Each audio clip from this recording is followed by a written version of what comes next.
अस्सलामुअलैकुम। मेरा नाम मोहम्मद रब नवाज़ है और मैं आपको प्लांट लाइफ में वेलकम करता हूँ। अगर आपको मेरी वीडियो पसंद आए तो मेरी वीडियो को लाइक भी कीजिएगा और शेयर भी कीजिएगा और मेरे चैनल को ज़रूर सब्सक्राइब कीजिएगा और बेल आइकन के बटन पर क्लिक भी कीजिएगा ताकि आपको नोटिफिकेशन मिलता रहे जब भी मैं कोई न्यू वीडियो अपलोड करूँ। ये वीडियो तब की है जब मैं इस प्लांट को नर्सरी से बाय करके लाया था। फिर मैंने इस प्लांट की केयर की, इसे अच्छा इन्वायरमेंट प्रोवाइड किया और अब आप इसकी ग्रोथ देख सकते हैं जो कि बहुत अच्छी हो रही है। चलें अब मैं आपको बताता हूँ कि इसकी ग्रोथ इतनी अच्छी कैसे हुई।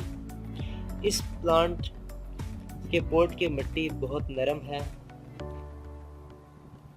नरम मिट्टी रखने का ये फ़ायदा होता है कि उस मिट्टी में प्लांट्स की रूट्स की ग्रोथ अच्छी होती है और वो आसानी से फैल सकती हैं, जिससे प्लांट की ग्रोथ अच्छी होती है।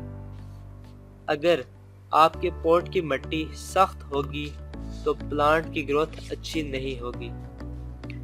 इस पौधे को मैंने फुल सनलाइट में रखा है।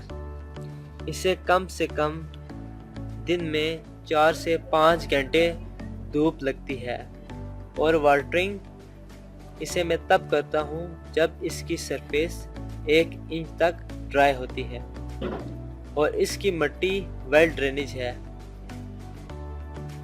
इस पे मैंने फर्टिलाइज़र का इस्तेमाल भी नहीं किया। आप देख सकते हैं इसकी ग्रोथ कितनी अच्छी हो रही है। उम्मीद है आपको मेरी वीडियो पसंद आई होगी। अल्लाह हाफिज़।